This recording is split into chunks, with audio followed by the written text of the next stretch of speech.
Hi, guys, and welcome to Culture, Lifestyle, and Mental Health Podcast, also known as CLM Podcast, hosted by me, Nessyldn. So, I decided to create this podcast as I feel as though culture, lifestyle, and mental health sum up my 25 years of life experience. And the aim of this podcast is to just connect with people across the world to have open conversations related to these topics. A bit about myself. I'm originally from Ghana, currently living in London. For work, I do IT, and I'm also a fashion model on the side. That's a bit about myself. Thank you so much for tuning in from wherever you are in the world. It's much appreciated. And if you do like these podcasts, be sure to follow us on social media. Instagram is at Culture, Lifestyle, Mental Health. You can also search it through CLM Podcast. And our Twitter page is CLM Podcast 1. And if you want to get involved in the conversations, be sure to hashtag CLM Podcast so you can all get involved and we can have open discussions about these topics. Okay, so today's topic is long distance relationships and do they actually work? And I'm really excited for this podcast today because I'm joined by someone that I've known pretty well, and her name is Amanda. How are you today? Hey Vanessa, hi everyone. I'm doing really, really good. Just to do similar to what Vanessa did, obviously I've known her for some time. My cultural heritage is Australia, Jamaica, and I really want to get dug into long distance relationships today. Absolutely brilliant. Okay, cool. So obviously now we're going through a pandemic. We're in lockdown. If you're currently living in London like myself, we are under tier 4. So we are restricted. We're unable to go out to eat or go to restaurants, whether it's going to the gym, and basically socialize with people. We are restricted to, I think it's a bubble, isn't it? A mixing bubble, isn't it, Amanda? You can have so complicated. Yeah, it's just a joke. We are in this situation. Nothing really much we can do about it. So in terms of long distance relationships, I can only imagine how difficult it must be to start one in this current climate, especially because we can't actually meet the person. We are limited to just technology, and just speaking through social media. Is it possible to actually start these relationships and to build something just through an app? Or through just messaging them? Amanda, what is your take on this? So I fully agree with what you're saying for starters. It's not impossible, don't get me wrong. You can be chatting for quite a long time on some form of technology or online data. But for me personally, I do prefer the whole meeting up, physical contact. Where I can, I like to skip technology and actually just be face to face. So that's where the current situation of the pandemic is a bit of a complication. However, for myself, I'm not starting a new relationship, but I'm already in one. Now it is new. It will be 3 months together in a few days' time. But it's one of those where we love spending that quality time with each other. So that's where the complication is. But we've had to substitute it with just communicating. We communicate every day, share our emotions for each other. We're even there to heal each other, like when you feel down. I love that. It's growing. It's a perfect time for growth. I would have to get a secondary opinion on how it is to fully start a new one. Like, I don't know what you think on that. I think it might be a bit tricky, but do you know what? Nothing's impossible. Absolutely. I mean, for myself, I would say I am starting, but again, it is very difficult because you're just limited to either speaking to them on an app, speaking to them on social media, or if it's FaceTime. You're just limited to that conversation through a screen. It's not the same as seeing someone, and obviously you can't compare it to developing like emotions and feelings when you see them face to face. So it is very, very difficult. I think my situation is a bit different because I'm not actually, looking for something. Like, I'm adamant of finding something now during lockdown. I am open to it, but it's not my sole priority, I would say. So it's a bit different in my situation. But for someone that is trying to start something, I can only imagine how difficult that would be. On that note, whereabouts does your partner live? Whereabouts does your So obviously at the moment I live in Southwest in the Wimbledon area, and he's East London, Romford area. So even though by road or public transportation that's far, I actually grew up in East London, so I pretty much know where he is, and I don't see Right. that issue. In some of my past relationships, I've been out with guys who are not even within the M25. It still have not been impossible, but it's just about the commitment you give to each other. And it is give and take. It's both ways. That's the key thing, is commitment. Yeah, absolutely. You need that same effort. You need to be given out, a certain amount of effort, and it needs to be reciprocated. Absolutely. Okay, so within your long distance relationship, how would you say that you are? I mean, I know you said earlier about you're constantly communicating, but how are you making it work? How are you coping? How are you keeping it fresh? How are you keeping it exciting? Because obviously you're seeing each other, before, and now it's just limited to just apps and speaking online. How are you keeping that excitement, that freshness in the No, you're relationship? absolutely right. And I fully understand what you're saying. Basically, when we were having a bit of a freehold, leasehold of people meeting up externally, then that was fine for us. And we did meet up externally. Now that it's on full down lockdown mode, it is complicated. But because I think for me, again, with it not being brand new, because we've met each other before and we've established we've had emotions for each other, it's like the first part of the ground is already laid. Like the concrete is down, that part is done. Now we've just got to grow together. And with that growth, we have to have trust for one another as well.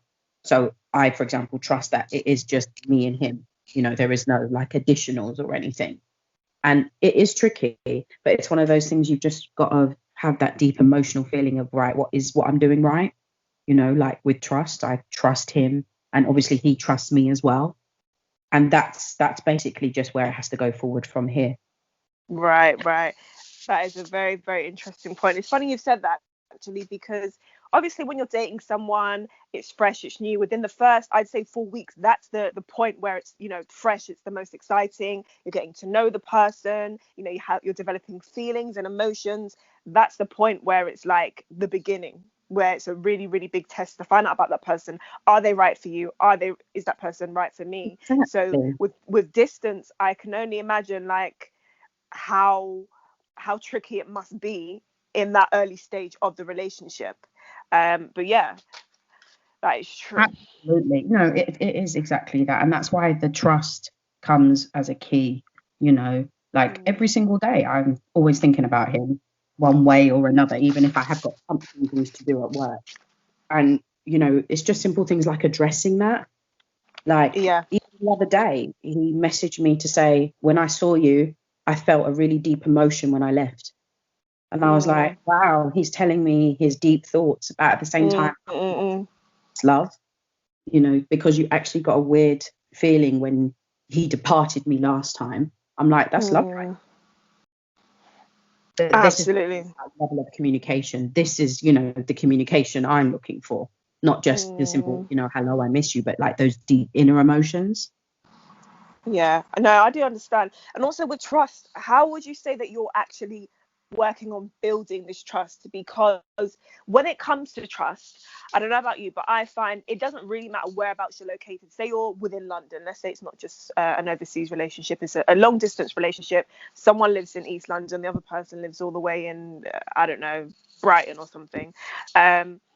Trust is either, I feel like it's either there or it isn't. Do you know what I mean? You could be in close Absolutely. you can be in close proximity to someone and still not trust them, or they could even be right beside you and you can still not trust that person, compared to that person being miles away and the trust is there. So how would you say that you're keeping that trust regardless of the distance that you have with that person? So that's a really good question. First of all, I'd say from my experience, and I have had it, the other way around with my past exes, it Mm, just down to that word trust, And if anyone wants advice, even on how these things, it's just about knowing habits and behavior. So, for example, I know on a habit day-to-day basis, he'll communicate with me more in the evening before he starts his overnight shift than mm, day. That's a habit. So obviously it's a habit I'm used to. I don't know, let's say he behaved randomly or made a comment that has of no relevance to me. In the end of the day, I'd start thinking, oh, what's going on here? This is not the normal trail that we've developed. mm, It's little things like that. That's usually how you know and feed. And then, like I say, it's about give and take in a relationship. So, for example, my partner's looking to grow, to build his own lounge, like a bar. Every so often, especially when he's feeling down, I'll say, into the future, you've got a lounge that you're developing. You can start looking at key properties. You can start looking at prices, and the next thing you know, he's just fallen in love again because I'm discussing something that's a part of his future, which he is all acting. It's not his future anymore. It's our future because it's together. Yeah, I hear that, and I feel like that's very interesting because you've established a way of communicating and developing these emotions for this person long distance, and there's people that are actually close proximity to each other and they still are unable to create that bond or that feeling that you're getting from being in a long distance relationship and maintaining that. So I think that's amazing. And also I thought it's good that you touched on habits. They always say that if you know a man's habits, you know the man. And it's good that you picked up on that, and you've got to know him a bit better, which is absolutely great. Okay, so my next point is, at what point, guys, do we feel like we are transitioning from friendship to becoming lovers in a long distance relationship? Obviously, if you're in close proximity to someone, it's that communication of, okay, we're going from just being friends to being official. In a long distance relationship, would you say that because this is for you, Amanda, would you say that because it's a long distance, that it kind of takes away the seriousness of the relationship if you're trying to confirm if you're friends or lovers? Yeah, so again, another good point. With that one, it is a good point, but it's also tricky. But for me, if there's one, especially from the past, it's establishing the difference between lust and love. You have to establish the difference. So in this situation, which I'm happy like to share with everyone, we have not got to the point where either of us have addressed to each other that I love you, but the emotions are there. And if you're anything, not forcing it. Yeah. Yes, exactly. I was about to say, going from my past, there was a difference after I think I said it first, afterwards, but then it's even after I said it, my ex said it, say, a couple of weeks later. But okay, it growed it, but it didn't make much difference because of the strength that we had in the first place. But people have to really establish the difference between lust and love, because that's where you can get into trouble, where you think, oh yeah, this person's in love with me, when it's actually not all love. And everyone's different. I can't even advise of how you can establish it, but just always go with your heart and your guts.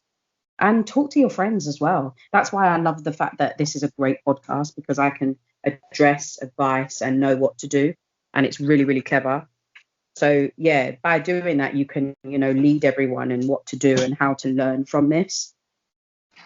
Absolutely. It's very important to talk to friends and, have these open conversations about your relationships. At the same time, though, I would say I'm not the kind of person that likes to talk too much. This is another thing I want to go onto about being open about our relationships. Yeah, it's good to confide in our friends and our family and about what's going on in our love life, but there also is a limit. I feel like if you're with someone and it's not so serious, for me personally, I wouldn't be like saying I'm with this person, introduce them from the beginning if it's not, necessarily solidified. With a long distance relationship, at what point, Amanda, because obviously you are in one, would you say it's a time for you to let people know that you're in a relationship? And how do you feel about people's opinions? Because some people could look at a long distance relationship and be like, that's not really that serious. She's going to find someone at work that she finds more attractive. She's going to leave. It takes away the significance to some people if it's long distance. At what point are you having that communication with your friends and family about long distance relationship and its seriousness? So that's a really good point. For me, so I haven't done that yet, but I already know when I'll do it. I'll do it when I've discussed it with him. So for example, after the first day we met each other, we've already established that we had feelings for each other, for example. So it wasn't like a pointless relationship. It wasn't one of those that we both established on our first day that, I have feelings for you, and he said the same, you have feelings for me. That's the same way I want to establish the next level. Exactly the same. And then obviously once I've done that, or we have done that, then that's when I will announce it to family. And you're absolutely right. Obviously you and I know each other. So for example, you know about him, but I haven't addressed it to my family yet, just because I don't see the point when they'll then give me that push of, oh yeah, do Is this, it do that. serious? Are you sure about this? Yeah, Exactly. And then that just absolutely. starts, and then I'm like, you know what, leave it. I need to be talking about him to people that are like, oh, I'm, really proud of you, happy for you, stuff like that. That's the kind of vibe you need right now. Definitely, absolutely. That Really is good true. point. It's not impossible, guys. It's really not impossible. May I just say, if we wasn't in this lockdown situation, I would be seeing him way more often. But both him and I, because we are working, we do want to obey what's going on, because we have no choice. We have to go to work. So we're already jeopardizing our lives to society. So we obviously don't want to then, break these regulations and just, meet up like nothing's wrong. We are both following guidelines, they address it as. But it is tricky. It is tricky. And I also think it's a willingness thing as well, because there's a lot of people that would say, "Do you know what, I cannot be in a long distance relationship because of the distance. I need to see them, blah, blah, blah." But if you think about it, we kind of all are in a long distance relationship during this pandemic. You could have met someone before lockdown, and now you're in a situation where you can't see them as often because of the restrictions and social distancing. So it could be a willing issue. A lot of people are unable to see them because of this, and it is unplanned, unfortunately. So sometimes it is a situation where, are we just looking at really good point, because it's like myself and you, we are best of friends, we don't see each other often, but yet look at us making a podcast and chatting. So exactly, it's an effort thing. You have to want to we be doing not it. going out and dining like we used to all the time because of what's going on, but we still communicate with each other. I still know what your schedule is this week, and you know what I'm getting up to and everything because of our communication with each other. Absolutely.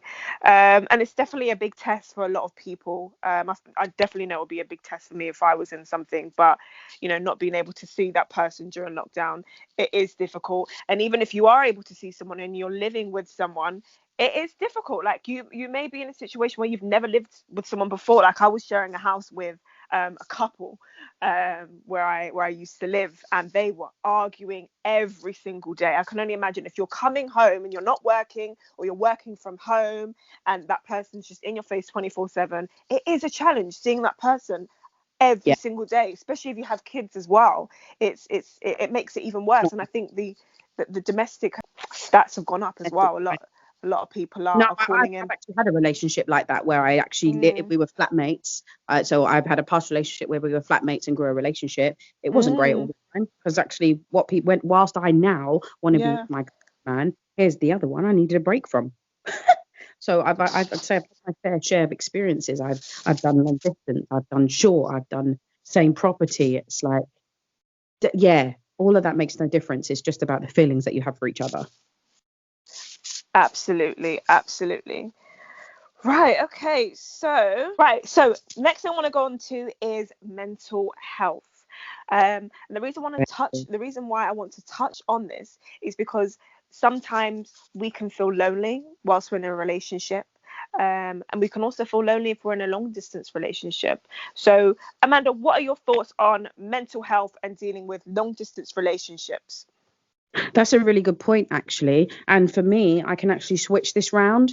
I handle it well, but my partner, however, like right now, is not handling it well, because he's already said this to me without obviously saying mental health. He doesn't realize what he's addressed to me comes under mental health. So he's saying about, I'm having to work, yet I can't do what I want to do. So I was like, what's that? And he's like, well, I can't go gym. I can't see you. I can't set up my lounge. And I'm like, that's very true, but it's not impossible, and I try to give him the encouragement of, it's very true that we can't see each other, but it's not impossible. It's not impossible. And definitely. That's why I say mental health is such a big key, because it can approach anyone at any time. So like for me, my I don't have an issue with it. My strength is obviously when I feel like that, I'm just open hearted, and I'll tell him I miss him, or I'll tell him I'm thinking about him. That's basically how I deal with it. But with himself, he was obviously clearly saying that, all these things are bugging me. And how did he addressed it? Like, everything looks really dizzy, like everything. And I'm like, wow, like this is deep. Why are you telling me everything looks dizzy? He's like, everything's fuzzy. Sorry, that's the correct word. He felt dizzy because everything looks fuzzy. And I was like, wow, that's really deep. And then obviously I tried to establish and teach how to, deal with it and gain it. And next thing you know, he was like, babe, thanks so much, because you've actually helped me. And that's something I enjoy doing. I actually enjoy giving people advice and, showing them the way forward, giving them that option to make the decision. But I'm suggesting this way about it. Absolutely. Yeah. And I So feel, yeah, absolutely. And I feel, personally for me, with someone that does deal with anxiety, I feel like it's been very difficult during lockdown, being alone and not being able to see a lot of people. But there are coping mechanisms and ways in which you can actually help your mental health. Things that I like doing is, having a run every morning, doing exercise. It really makes a big difference just taking 30 minutes, even if it's just before work, because I'm working from home currently. So it's quite convenient for me. 30 minutes before work, I'll go for a run and I'll come back and I feel completely like so much better after just doing that. It really makes a difference. So, exercise is a good thing. You can find a hobby. I know there's, hundreds of courses online that you can look at. Learn a new skill. You may be working from home, you may not have work, but you can develop yourself as a person at home if you have access to, a computer. I know there's an online course called Learning Curve. There's so many courses on there that you can, learn and, develop your skills. But just make sure that you're committed to it, because there is a £175 charge, which I doubt anyone wants to be paying in these times if you don't complete it. But yeah, there's so many things that you can do. Communicate with your friends, talk to your family members, and let them know how you feel. Even I do a thing whereby I call my sister and my mum every Sunday at 7:00. We just have a conversation about how we're doing, our mental health. Don't suffer in silence and feel like you've just got yourself to cope with this. Open up and let people know how you feel. It's very important. And if you are in a long distance relationship and you do feel lonely, talk to your friends, find a new hobby, learn a new course. It makes a big difference. Amanda, what would you say, any advice for the people listening in for mental health and people dealing with long distance relationships? What you said is actually a good point. So I would like to second what you just addressed to everyone. And advice I'd give is actually also talk to, say, the person you don't talk to often. And Nice. People don't realize how much this works. So for example, I'm a manager in my company. This is just me doing it from the heart. I will, instead of me turning around saying, oh, hey, how are you today? And everyone's like, whatever. I won't say that. How's your 2 sons? How's your husband? It personal. If there's anything that I can advise people is have that personal conversation, and it makes a massive difference. Like I said, recall on what that person's doing. So with my partner, like I said, he's making a lounge. For my colleague at work, I know that someone else has a son and a daughter. Like, how are they doing? And once you make that personal conversation without you realizing, it improves your mental health. So even though I'm the giver listening, that makes me feel better because I've made someone else feel better. So I advise that to everyone as well. Like, talk to the people you know, but also talk to the people you don't talk to commonly. Or if it's not like that, like in context of, for example, I'll talk to my friend Neil about our past, i.e. degree and going forward. I'll talk to another friend of mine about my work. Now what if I actually spoke to Neil about work? Oh, be like, oh, this is a new conversation, because I don't talk to him about that because it's not relevant between us. And doing little things like that, people realizing what does actually work. So everyone, especially under the mental health, just talk to people. Don't keep it inside, because you know what, guys, I've done this before. I've done it as well. Yeah. And the thing is, when I finally asked people for feedback, they told me they noticed, because I was very bottled in. And I didn't know what came across this way. Here's me thinking, I'm actually coming across tough because I've got their problems, yet I'm getting on with it. They're like, no, they notice. Just like right now, my colleagues will notice when I'm happy and when I'm sad, even though I'm trying to work on not making my sad exposed. They know the difference, but that's a good thing, because that's because of a relationship that was built. Absolutely. Good point you've raised in there. Very good point. And I just, a lot of people don't realize how key it is. It's there in everybody. It's just there in a different way.